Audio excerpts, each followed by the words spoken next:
Good afternoon, everybody. Welcome to another Goal Line webinar. We'll give a moment here for some more folks to get themselves connected, and then we'll hop right in. Lots to cover today. Very excited to talk about tournaments on Goal Line today.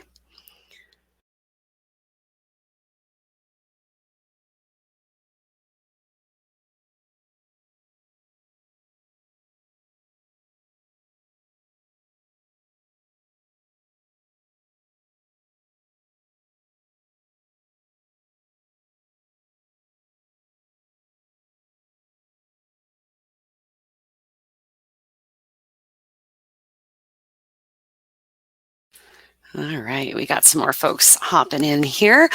So we'll get started with the little bit of housekeeping stuff. My name is Amanda Vellutini, and I host an awful lot of webinars. So if you've been to any of them, we'll have a pretty familiar structure here where we'll walk through all kinds of different components here. We're going to talk about a lot of different topics today, all as they pertain to running a tournament. The idea is that we're going to go through this, and basically at the end of this webinar, my tournament's going to be ready to start taking registrations and ready to start reporting games.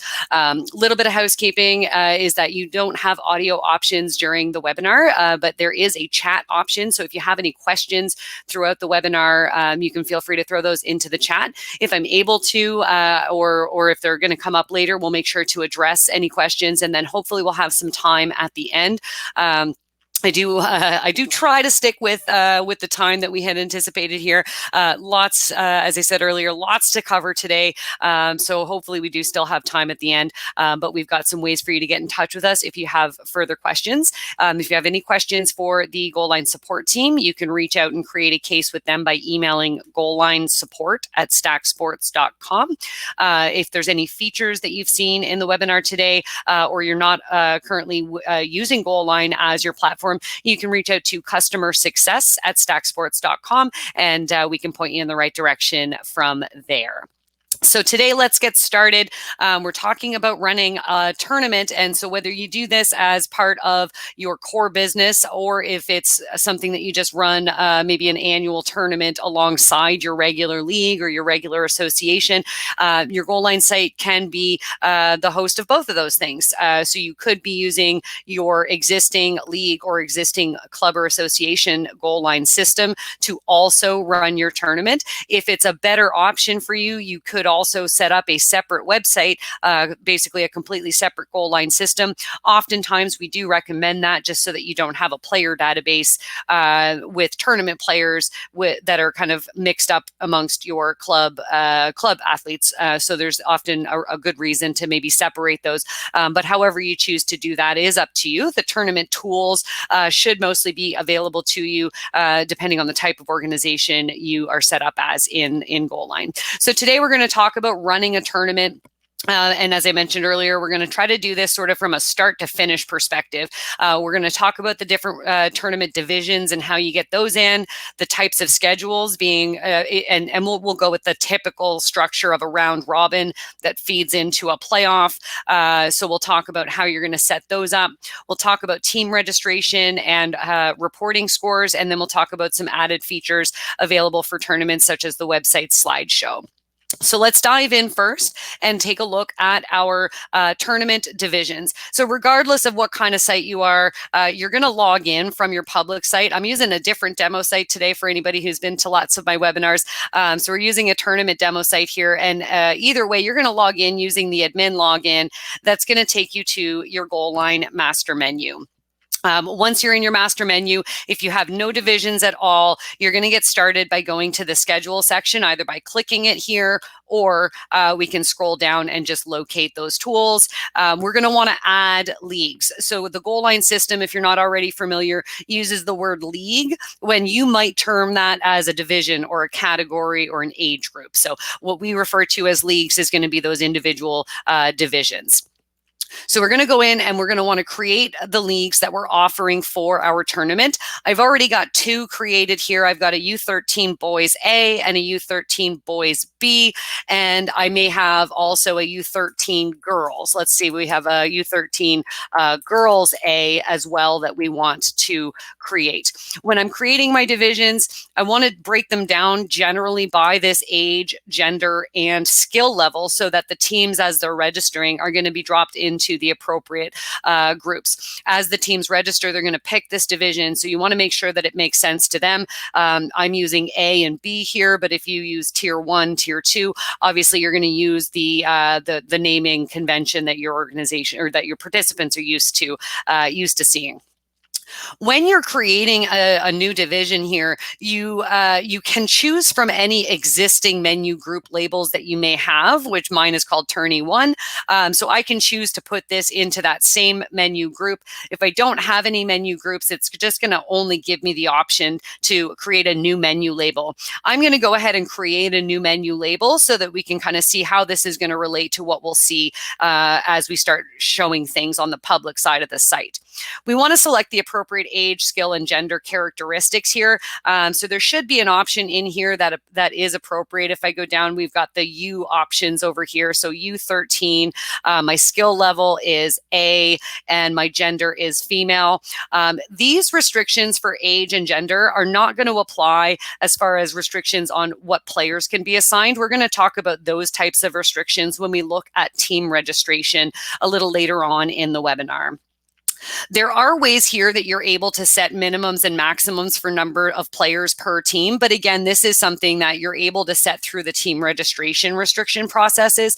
And if you do have like a really hard maximum number of players that you're going to allow at all, you could go ahead and set that range in here. My general recommendation is if you're using this here, not to really use the minimum because the minimum it won't let you start adding players unless you've added exactly the right number of minimum players. And again, you're going to have other ways to tackle making sure that the rosters are in there correctly. As you're creating teams, divisions, you're also going to be able to choose what menu items are going to be displayed. So by default, of course, our league pages are going to show you news and standings, schedules, results, and stats. If you know right out of the gate that you are not going to be tracking individual player statistics, then you don't necessarily need to show that statistics tab on your league menus. If you know that you're not going to be creating news articles specific to the division, then you don't have to display that either, just to reduce the amount of items that people are going to see when they go to those division landing pages. So we can easily make these selections here. If you do the individual stats, then showing that tab is always good. People like to see their statistics as the games are reported.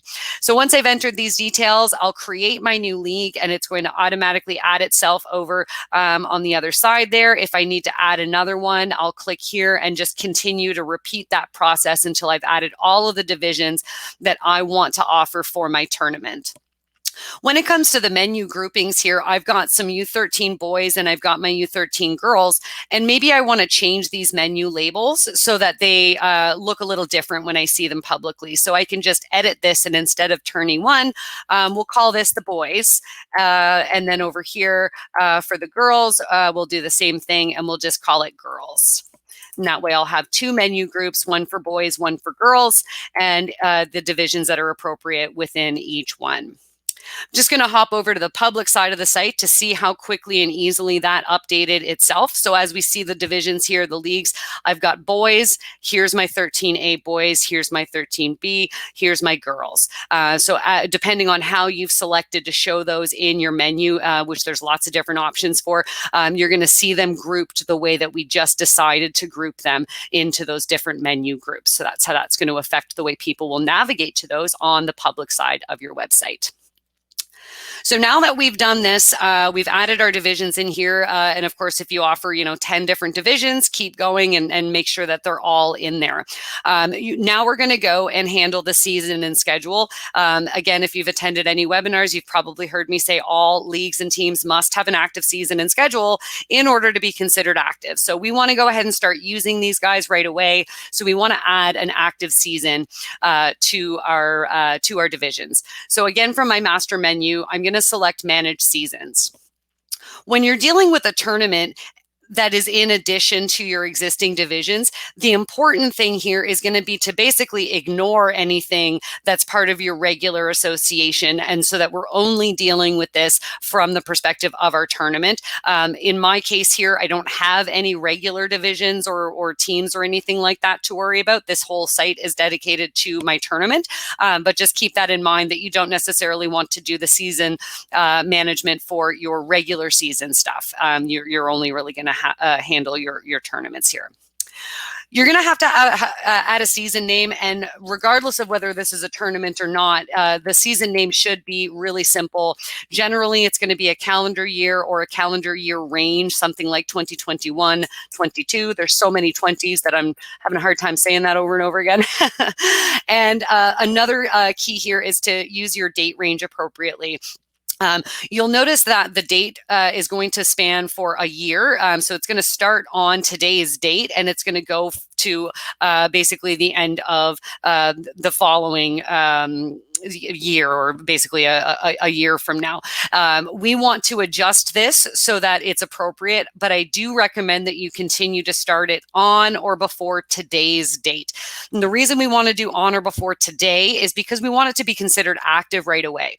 Your tournament may not be until July, but your season date range can start now so that you're able to consider those divisions active. It is going to be an important part of the structure as you're starting to add teams and add games and placeholder schedules. So you're going to select a date range that starts on or before today, and that spans until sometime after your tournament is over. If you only run this tournament once a year, then it may be perfectly reasonable to use an entire year's calendar date range. That way it's just nice and easy to copy from year to year. But as long as your date range ends sometime after the tournament, if your tournament is in July, have your season date range go until the end of July or sometime mid-August, just to give yourself the ability to kind of wrap up any statistics that you might want to report if you're reporting those late. And we'll talk about why you might be doing that later on in the webinar. So the date range is going to be important, and the date range must include the dates you need for all parts of the schedule. So not just the round robin portion, but the playoff portion as well. So once we've selected our appropriate date range, I didn't pick a good date range there at all, did I? I'm going to keep going and make this go until the end of July. So, and now I'm going to check all, but if you're doing this amongst your association or existing leagues, then just make sure that you're only checking the ones that are applicable to your tournament.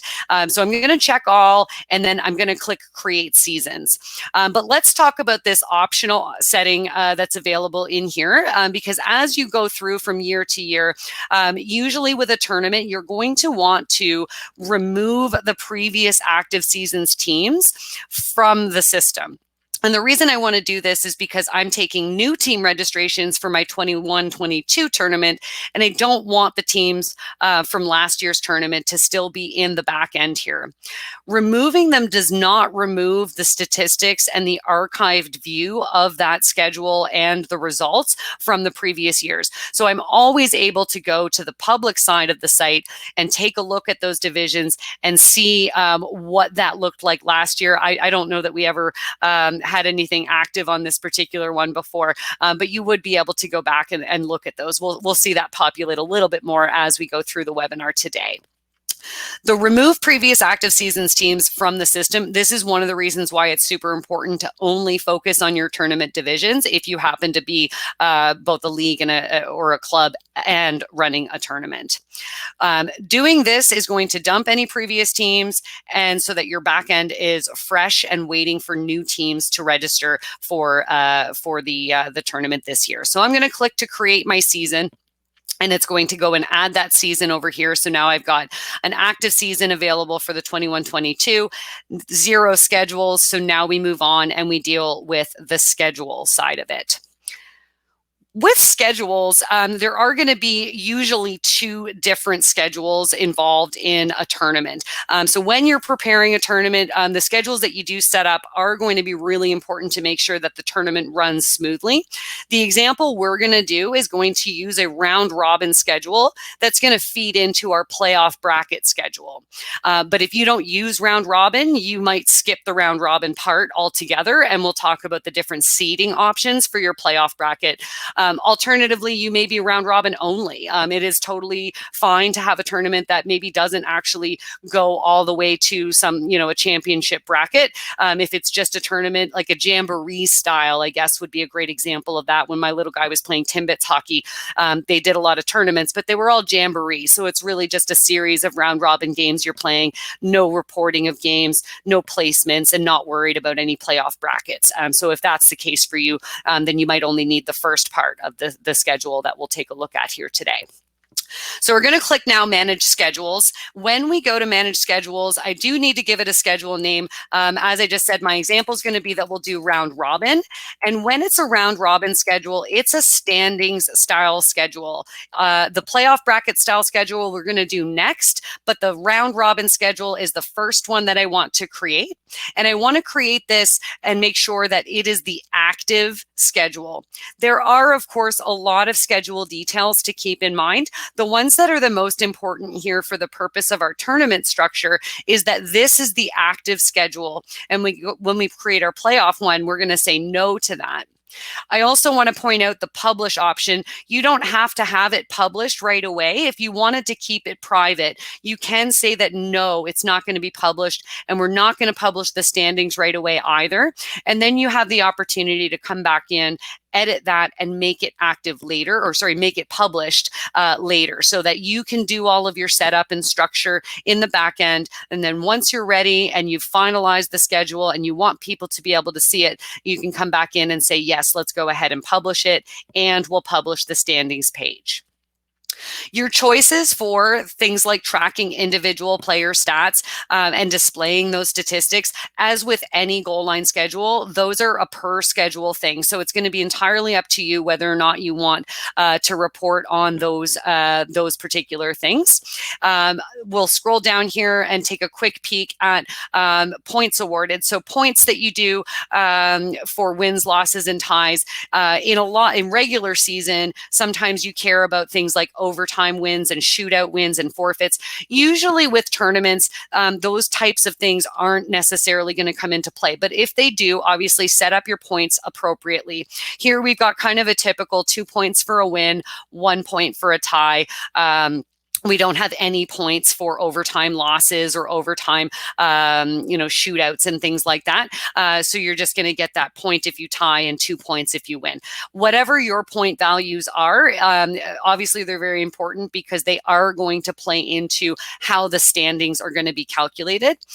You can have a customized tiebreaker as well in case your tournament has maybe different tiebreaker rules than the average one, which would basically just take in your total points, wins, goals for, and goals against, like those kind of typical tiebreakers. We do have another webinar that you can check out either in our FAQ or on our YouTube page that we've gone through that talks about reporting scores and schedule settings. So you can go ahead and check out those for kind of a more deep dive into points and standings and things like that. Some other important settings, of course, are going to be the date range. This is required every time you create a schedule, so you do have to put in the appropriate date range here. So if I'm going to start this, I'm going to start it today, and we're going to go and have our schedule go until the end of May. The round robin needs to be finished up before the end of May. Oftentimes, I'll recommend that you just use your season date range, but as long as the date range you've selected covers all of the round robin games that you need to do, this is going to be fine. So I'm going to create my schedule here. And now I've got my, I didn't select anything up at the top. I'm sorry. I didn't even follow my own advice. I forgot to check all. So I needed to check all here. So it correctly told me that I didn't make that setting there. So apologies. So now I'll create the schedule here. So now I've created my round robin schedule. And if we look over here, we'll see that in my 2021-22 season, I've got a round robin schedule, 0 games. That's great. Now I want to go ahead and just create the playoff schedule so that I have that ready to use when we're going to move on to doing that particular part. I'm going to come back to some of the details here, but we're going to create our playoff schedule. And the main difference is I'm going to check off the playoff bracket here so that it's going to create a different style schedule. I'm going to say that it's going to apply to all these same divisions. As I mentioned earlier, I'm going to make sure that it's not the active schedule. What will happen is once all of these round robin games are reported, this playoff schedule will automatically become the active schedule. But I can make those same choices regarding publishing it and having it kind of hidden for now. Same choices with respect to player statistics. Point values typically don't matter as much on a playoff bracket, especially if we're using the straight bracket, because typically that's going to be based on winning. So win conditions are going to play a factor into how those teams are going to move through the bracket part. Point values are typically more important when it comes to a standings style schedule, but these should generally be the same as what you would have had on your round robin schedule. I'm going to pick the same date range here as I did earlier for my other schedule. Actually, let's go to the end of July for this one, because that was the end of my season date range. So this is the first step of what I'm going to do to create my playoff schedule, and we're going to come back to what adjustments I'm going to make to that in a little while here. Now that we have our schedule added, we have 3 divisions for our tournament that are active with a season and a schedule. There's some additional things that I might need to do to get ready to create games and things on my schedule. When it comes to the teams, I may want to add some placeholder teams. And when it comes to how I add those teams, I'm going to do that. For the most part, I recommend going to the division menu. I do want to point out that there is an import teams option available from the master menu. You're able to import teams into your individual divisions so that they can be just automatically added in there.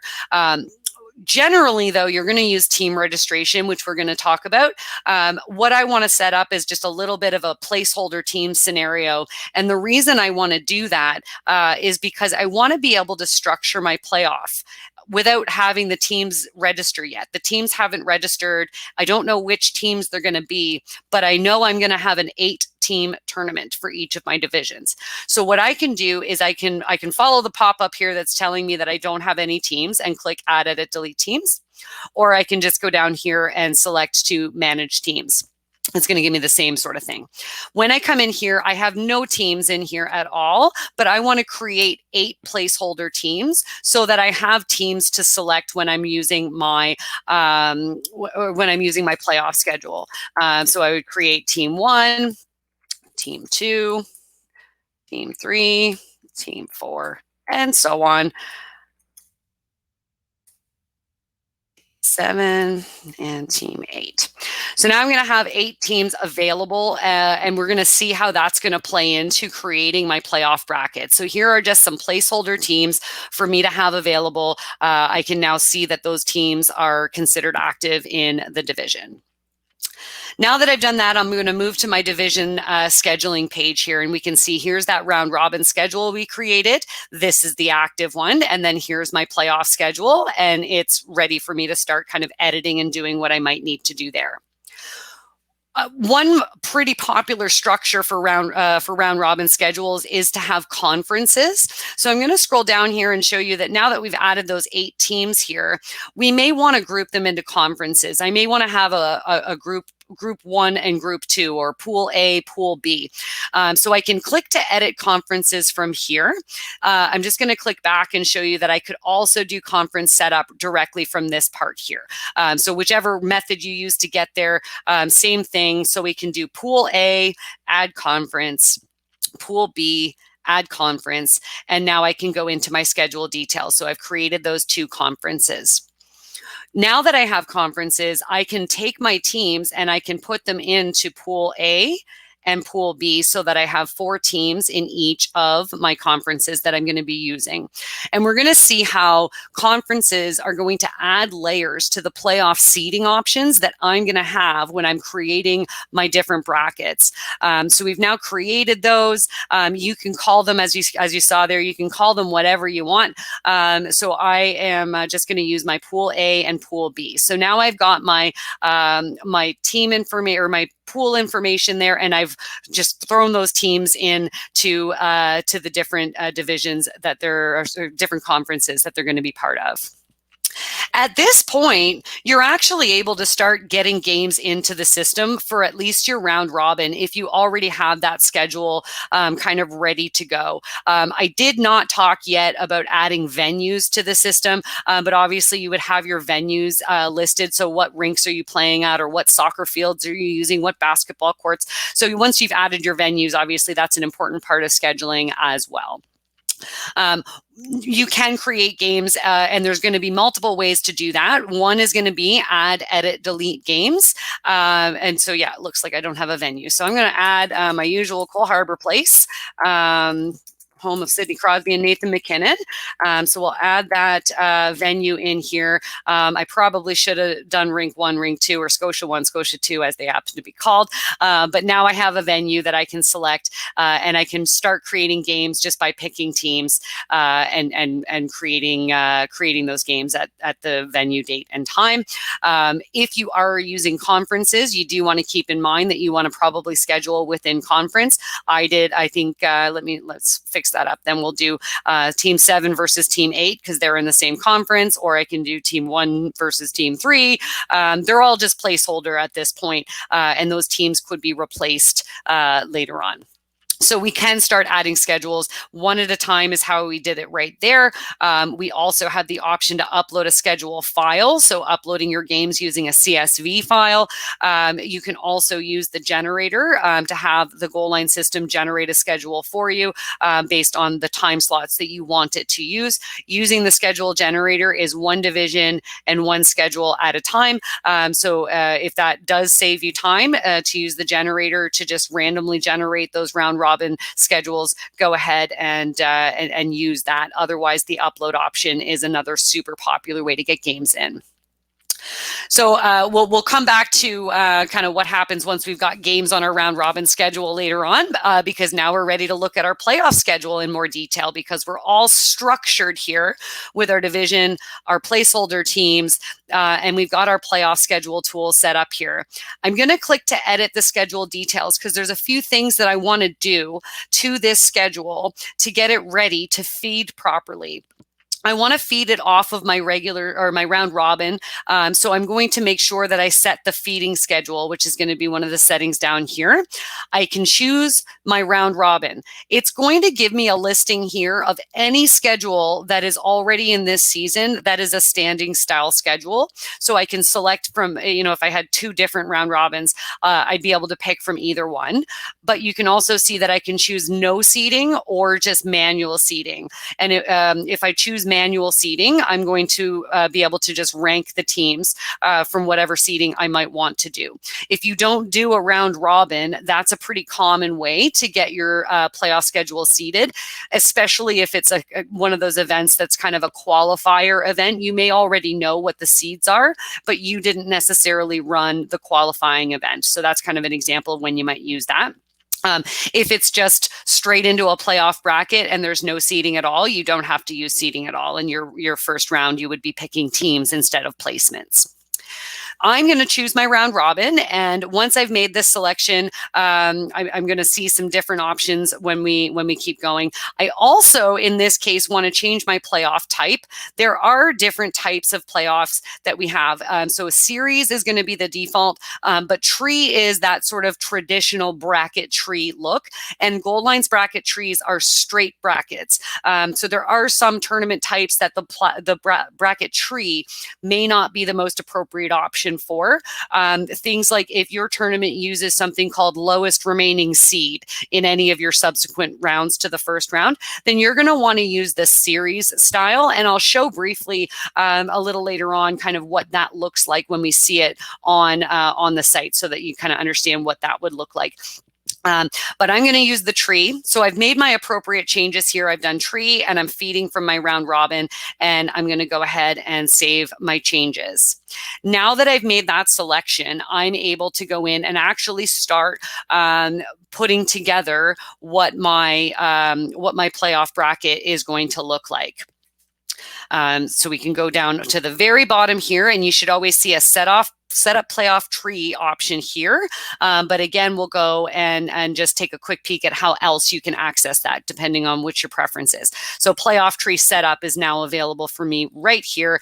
So I'm going to click into that. I'm ready to start creating this, and you can see there's 1, 2, 3, and 4 round options. And if I click on them, it'll show you sort of what those look like. It may seem silly to have a 1 round playoff bracket, but this is something that you may use in combination with your other bracket. And I'm going to do that today. I'm going to create a 1 round bracket, and instead of calling it championships, I'm going to call it my bronze medal. Because after my playoff bracket has been finished, I'm going to have my gold and my silver. But the losers of 2 of those games are going to go in and play against each other for bronze. So I'm going to start by adding my bronze medal bracket, and then I'm going to go back in and create another bracket so that I have my regular 8-team round. You can see here that it shows you how many teams are appropriate for the different rounds that are there. So I'm going to click the 5 to 8 team option, because my tournament should have 8 teams in it. And we can see this is what it's going to look like. And so I can keep the title as championships, or I can change it to whatever it is that I want. I like this, so I'm going to click to add this tree. So I now have 2 playoff trees in my playoff bracket schedule, and it's going to show both of those on the public side. Now that I have my bracket set up, I'm able to create my brackets based on my feeding schedule. The first thing I do is I just click on one of these series, and I can do all kinds of different things. The first thing that you'll notice that I'm able to do is that I can change the series title. I always change the series titles when I'm creating these for my demonstrations. I'm not sure if people do this as much in real life, but I think there's different ways to go about it. Sometimes you'll see game numbers put in here, so like a game number, whatever.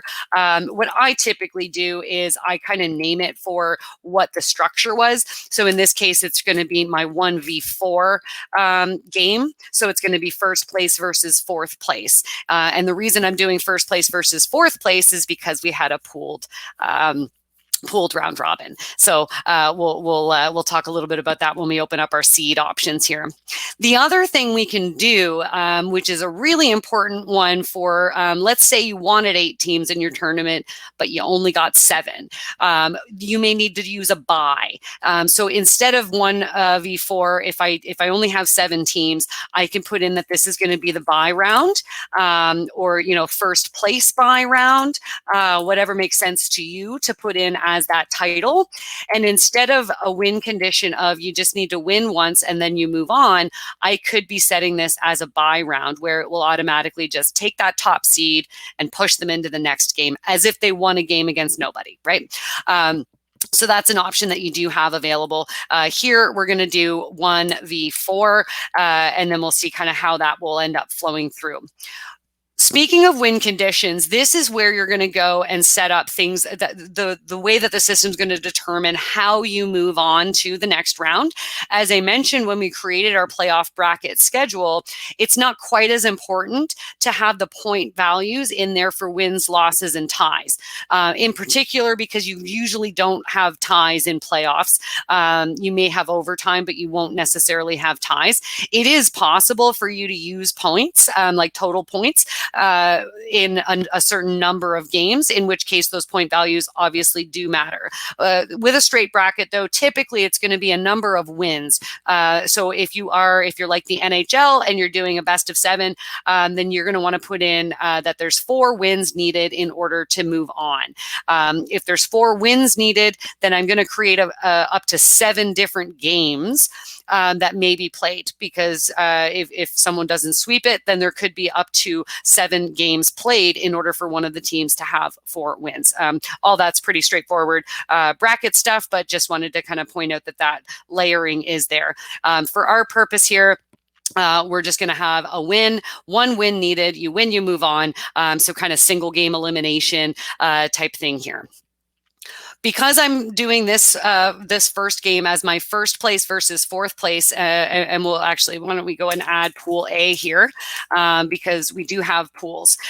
So when I use my top and bottom seed drop down, it's going to ask me for how I want to pick my my seeds for this.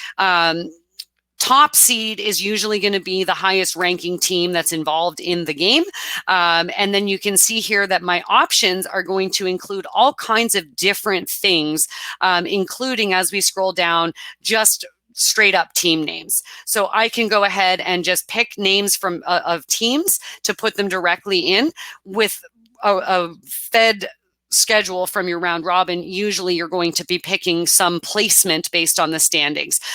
So regular season rank 1st through 8th is available here. I had conferences though, so I don't think I want to use that. I want to go and use my conference rank. So 1st place in pool A versus 4th place in pool A. So my top seed is the highest ranked team out of these 2 teams. And when we do create the game, we assume that the home team is going to be the top seed, but you can make it a selection here to change that to be the bottom seed. So I've got my top and bottom seeds. So I'm going to have 1st versus 4th from my pool A teams. If I know the game information already, I can add that game directly here, but I can always come back and do that later. So I'm just going to save this right now as is so that I can create a couple other brackets here. So because this is my 1v4 in pool A, I'm going to do the same thing. I'm going to have a 2v3 in pool A, so that I can select the same thing. So my 2nd place in pool A, and then 3rd place in pool A. So now I've got all 4 of my teams that are in pool A are part of the first round. And I would just continue this process to add in for my series 3 and my series 4. How are those going to feed? This is obviously, I want to be using my pool B. So I'd be using my first place in pool B against my 4th place in pool B, so that we're doing the same thing here. So 1v4 pool B. Nice and straightforward there. And it's really as easy as that to get those different seeds set up in there. The other stuff that I'll point out in here is going to be that there's lots of options for doing this in a way that potentially uses like wildcard options or conference ranking. In my case, I want all of the teams. I want the pools to kind of play off each other on each side of this bracket. But if you wanted to have everybody together and sure, they played pooled round robin, but you don't really care how they come in to the playoffs. You just want it to be based on rankings. you can use ranked conference leaders. This looks a lot more convoluted than it is.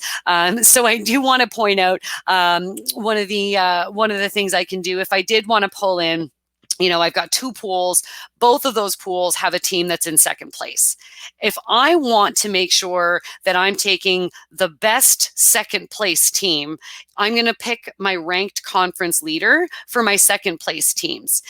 So when I use this option, it's going to take both teams that are in second place in their division or their pool, and it's going to determine which one of them is better than the other based on how games were reported and other default tiebreaker tools that are going to happen behind the scenes.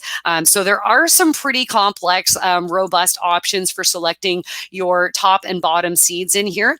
And you'll also notice that as you create additional trees within your schedule, you'll just continue to get more and more options available to select from. We added that bronze medal.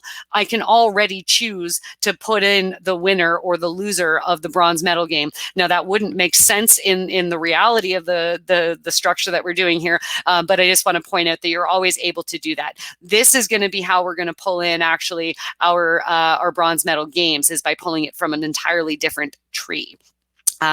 So what am I going to do here? I want to just make sure that I got this is my 2v3 in pool B. So 2 and then 3 in pool B.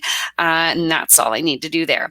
When it comes to creating your playoff bracket, that's actually really the only setup you need to do in order for this entire bracket to feed itself all the way through to the champion of this bracket, because I've set who's going to be placed into these games. And then based on the structure, it's going to be the winner of this and the winner of this. And it's going to be the winner of this and the winner of this, and then the winner. Right? So very straightforward there. But now that we've done that, let's go ahead and set up our bronze medal game. So my bronze medal game is actually going to be if I call these my semifinals, I'm taking the losers of these. So the losers of series 5 and 6. So when I look at my bronze medal bracket, I'll open it up. Gives me the same thing. I can go ahead and change the title of this game as well to be my bronze. And then instead of this being, a top seed pulled from something else, I'm going to look at my champions round 2. I want the series 5 loser and I want the series 6 loser. So this is going to take the loser of those semifinals and have them play off for bronze, while the winners of those semifinals just move straight up in the bracket they were already in to play for gold and silver. So now I've got my brackets created. I was able to do that because I did go ahead and create 8 placeholder teams. But if you already had teams that were properly registered, you'd still be able to do the same kind of structure. The reason I did placeholder teams is I'm not even ready to publish my team form yet. I just know that I'm going to have an 8-team tournament, and that's how I wanted to get things structured. So now all I've got to do is wait for the teams to register and go ahead and schedule them into my round robin schedule, and it's automatically going to do a whole lot of the rest of this stuff for me. The next thing I do want to show is as you've created your games, what are you going to do to start reporting those games? So you can do that in various ways. I think I don't think I created a game at all. Let's create a game on our round robin schedule just so that we can go ahead and report it. So we'll have team 3 and team 4 playing. Sure, they can play tonight. So we'll create that game. And now I want to be able to go and report that game. Reporting games, oftentimes we recommend that you go to the league control panel, go to the statistics tab, and then you're going to find the schedule that you're reporting on. So we have more than one schedule here. My reporting is going to be for a round robin game right now. And it's going to show me, generally it's going to show me whatever games have happened in the recent days. So I just go ahead and report, but you can of course use the search criteria here if you need to. So I'm going to report this here. Because I'm not tracking stats, I'm just asking for the score. So I'm just going to go in and put in that we had a score of 4-2 for this game, and I'll submit that game report. So now that we've done all kinds of this stuff, let's hop over to the public side and just take a closer look at how we're going to start seeing things here now.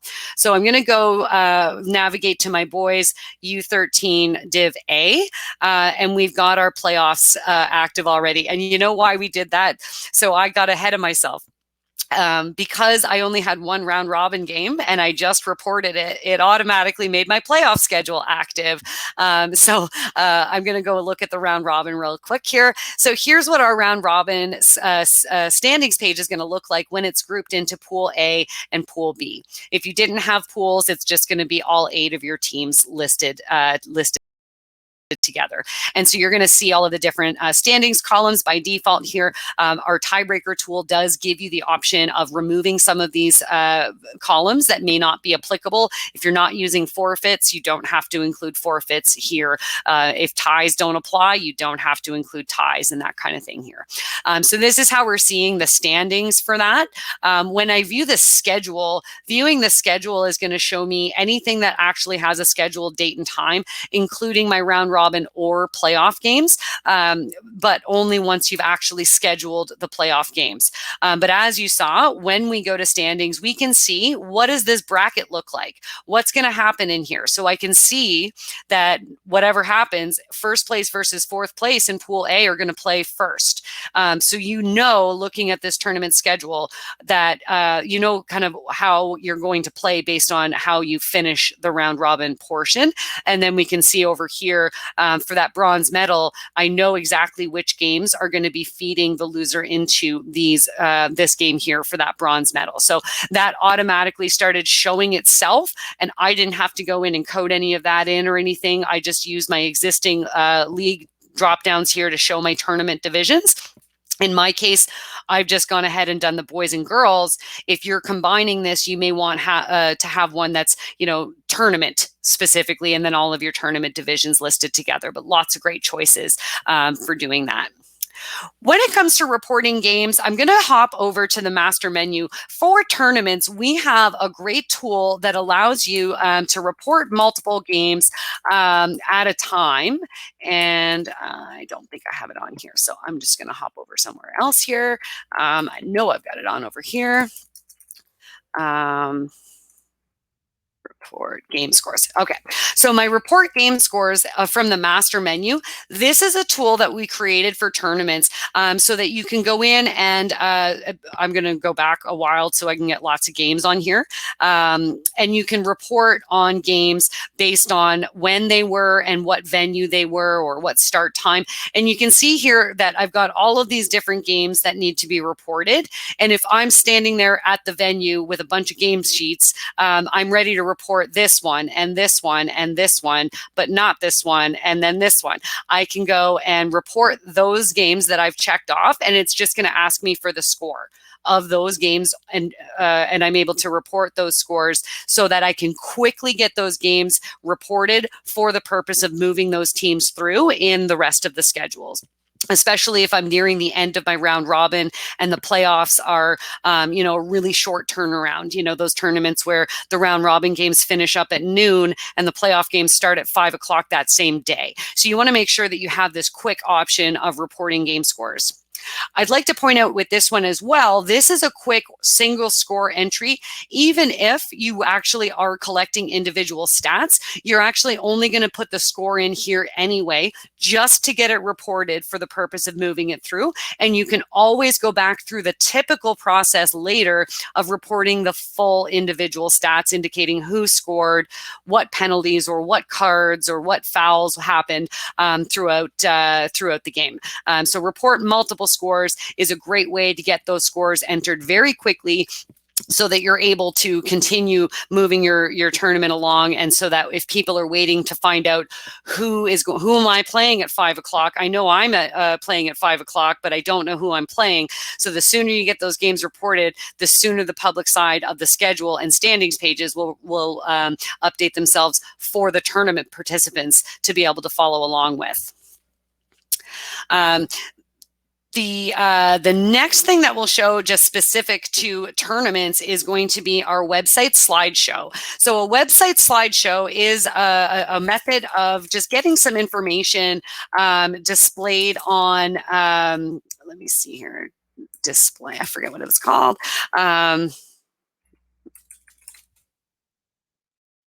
I know it's in here somewhere. I'm sorry, I forget. There it is, display slideshow. So this is a great way for you to go in and set up a slideshow that if you've got some screens in the facility lobby, or if you have a hospitality suite, the slideshow lets you kind of show the standings page, maybe show the schedules page of certain divisions. So maybe I only have my 13 boys A running right now. I might only want to show that one, or I can have it rotating through all of them. So this would rotate through the U13 boys A and B and the U13 girls A standings and schedules pages, 30 seconds each page, but I can change that, reduce it to maybe 10 seconds per page, whatever makes sense. I can even set it up so that it's going to be, so that I don't have somebody, potentially logging into my goal line back end. So if it's going to be unattended, it's going to log out automatically when you start that slideshow. So I can save my configuration here and then display my slideshow in a different window so that you can kind of hook up to those screens and have that information updating in real time and just scrolling through for people who are wandering through the lobby and hospitality areas. So that is basically the structure of our tournament. So we created our divisions, we managed our season and schedule, we went in and started, we did some pooled round robin, and then we created our playoff bracket. And now all we have to really do is start reporting those games. So now let's talk about the last part it's kind of a meaty topic, but I do have a dedicated webinar that talks specifically and just about creating team registration forms. So I'm going to do a really quick overview here on what's important about this and then the review process so that you're able to kind of determine what makes sense to you as an organization accepting team registrations for your tournament. So we're going to click on team registration forms. I'm going to start editing my 2021 tournament, but if you needed to create a new one, you just start out with whatever your tournament's called. I'm going to edit mine.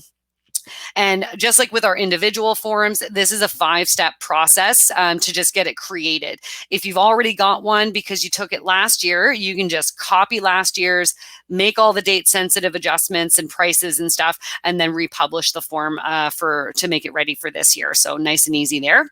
The step one, the items that are going to be the most important here is that this is where you select the leagues that people are able to select to register for. So I had previously already had my boys A and boys B, but I want to make sure the girls can register as well. So using the control key, I'm just going to select girls as well. So this is going to prevent an option that says select a league, and it's going to provide them with these 3 choices.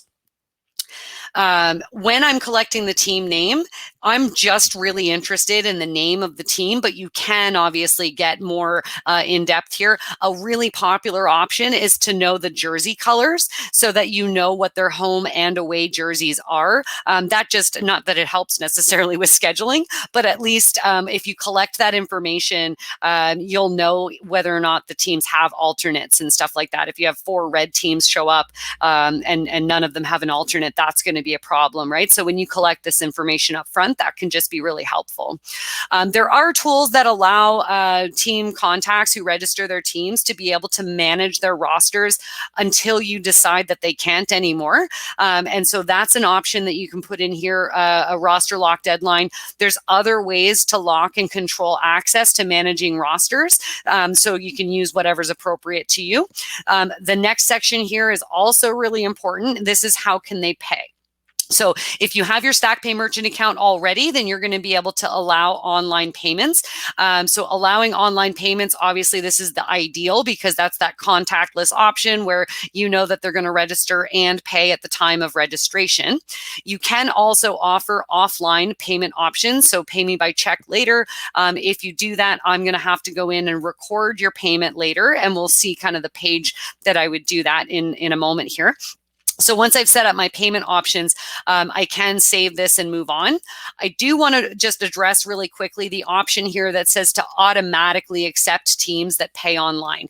I'm going to caveat that with, it's not just teams that pay online, it's essentially teams that have no balance after they've registered. So if your tournament doesn't cost anything, then that kind of is considered the same thing. If you owe $0, or you paid your full amount by credit card at the time of registration, automatically accepting would allow you to just automatically have that team be accepted into the event.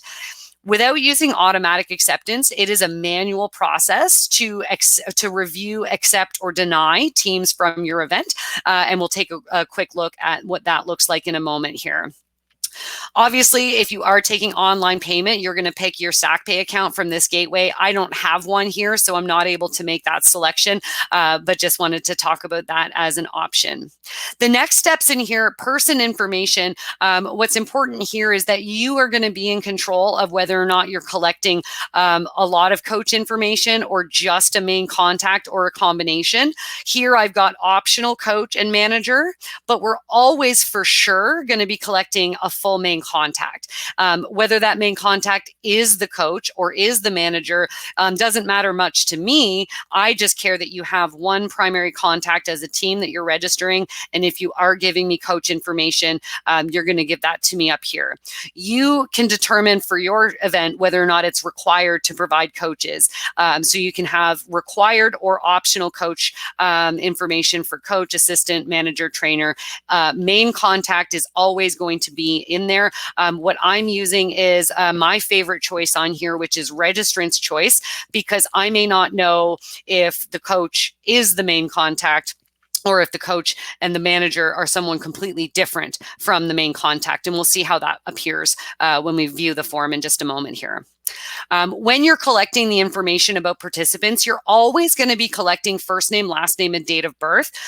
So if you are collecting coach information, you're going to be asking for those things. You should also, of course, evaluate what other information you need, such as email, phone numbers, address information, and that kind of thing. Extra questions that you may need to ask can be added here. And then your player information, I've got minimum none, maximum 10. So you can register your team without any players at all. But if you do add players, you can only give me 10 of them.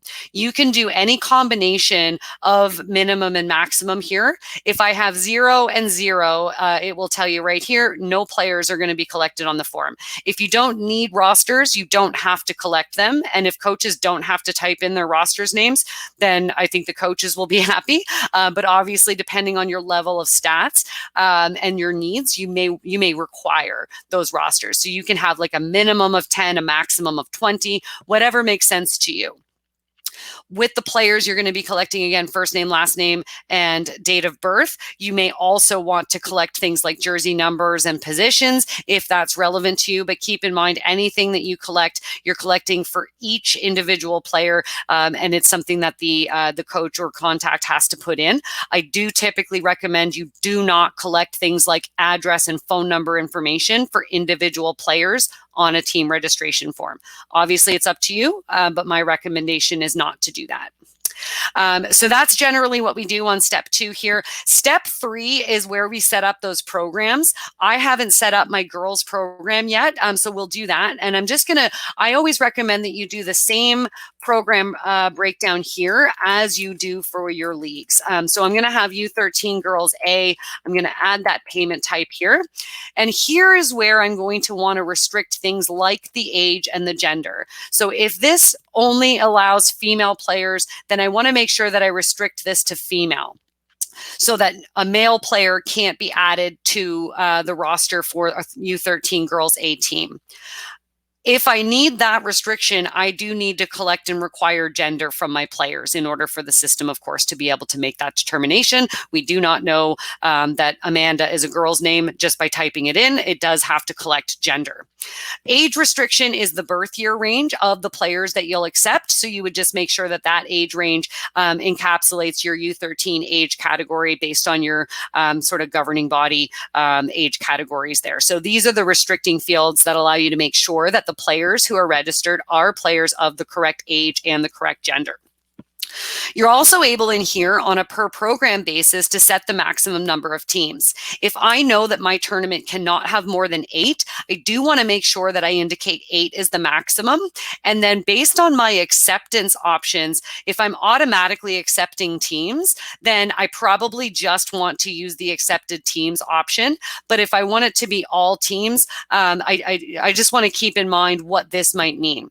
Accepted teams, when I'm doing manual team acceptance, means that anybody can register. I can have 50 teams register, and then I would manually go through and I would accept 8 teams eventually. Once I've accepted those 8 teams, everyone else is going to be on a wait list. If that doesn't sound like a good structure for you, then what you would do is say all teams, and it would take the first 8 teams who've registered. They're the 8 teams. Everyone else would be asked to start a wait list, regardless of their acceptance status. So if that makes more sense to the way you accept teams, then go ahead and use that option. And then, of course, we would add our payment details line in here for what's going to show up on the receipt. So team fee, and they're going to pay the same $500 that the boys are going to pay. So we'll save that. And now we've got our 3 programs.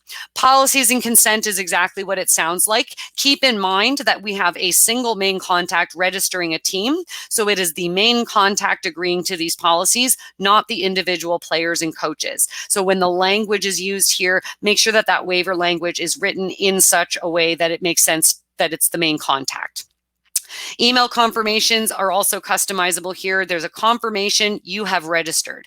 There's an acceptance, which means you've been accepted. And then the personnel email, you can choose not to send that by just unchecking this. So what happens there is that the players who are part of these teams get an email saying, hey, you've been registered as part of this team to this event, and gives you this kind of basic set of details. Once you have, I'm going to preview this form for now, but we'll hop down. And I just want to show you super quick because I know we're running up at the end of time, and I am almost done, I swear.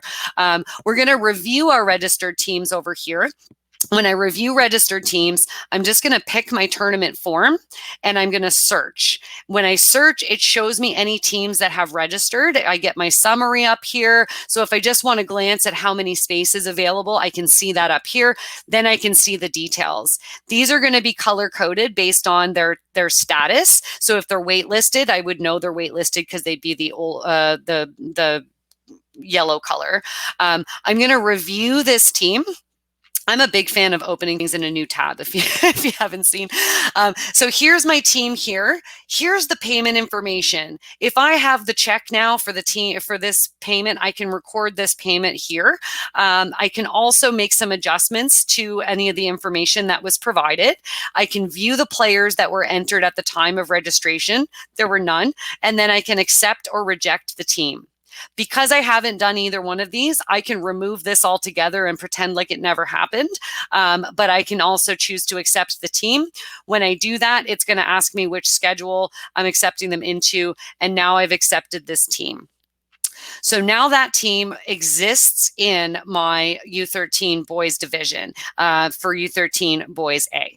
So the review and accept process is really quick and easy. If I did have waitlisted teams, instead of accept, it would be an invite button, and then they would receive an invitation to register, and they'd be able to register regardless of the number of teams already in the division.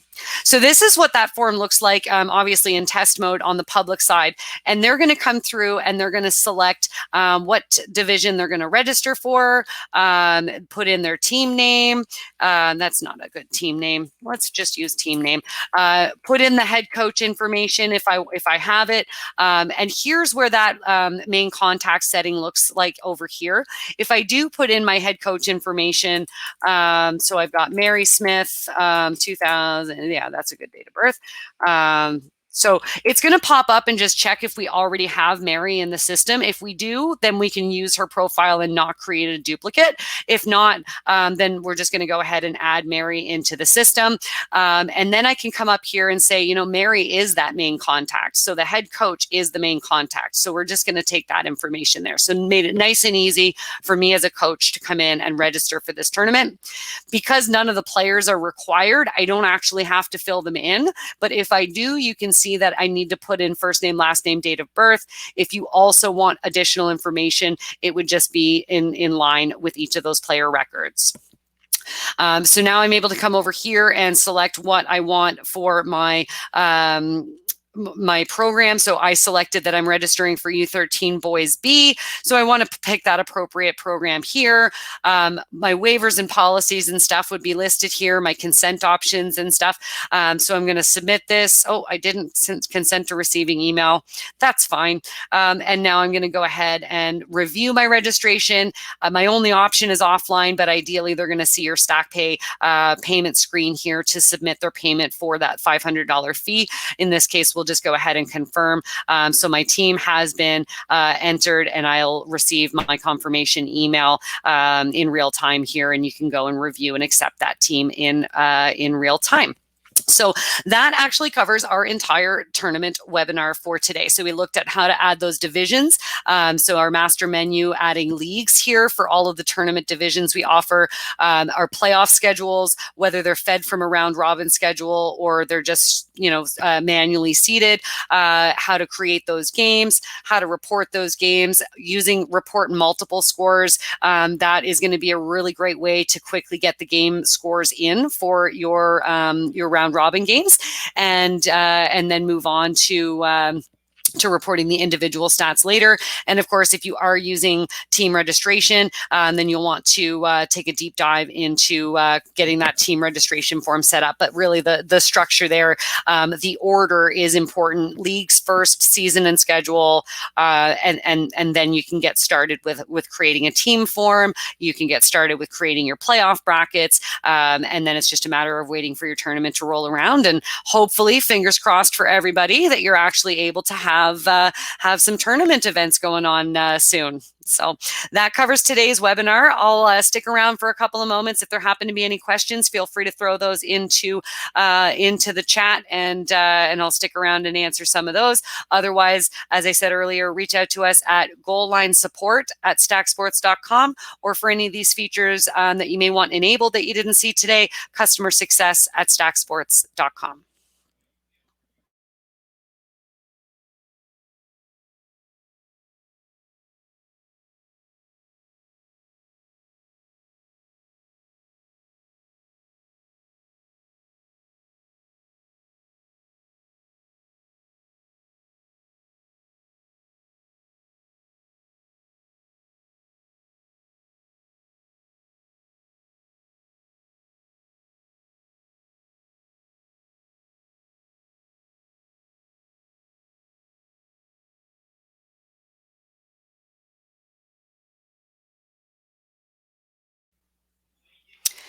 So required, yes, green, no, red. So if you're, I think you might be referring to, I'm just going to go into the team registration form. And edit that here. So there's different areas where you're going to see some different kind of color codes.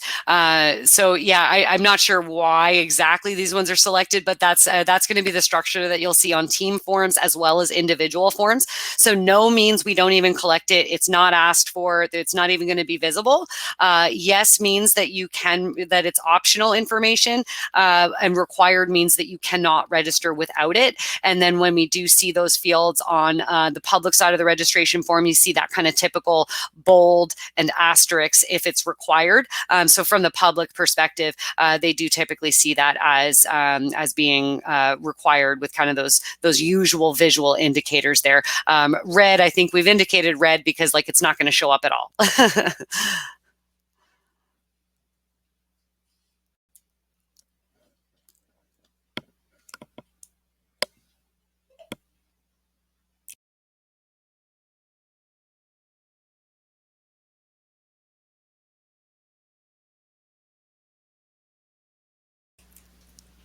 Awesome. If there's no other questions, then that really does it for today. And remember that you can always rewatch this webinar and check out our other webinars to go into a deeper dive, maybe into reporting individual stats or into the team registration form builder process. There's some dedicated webinars to just those topics. There's also some dedicated webinars to setting up rosters and things like that. So lots of different ways to use your goal line system to accomplish whatever it is you're after. And then our support team's always there to help you out if you have any specific questions. Thanks so much for attending today, and we'll see you next time.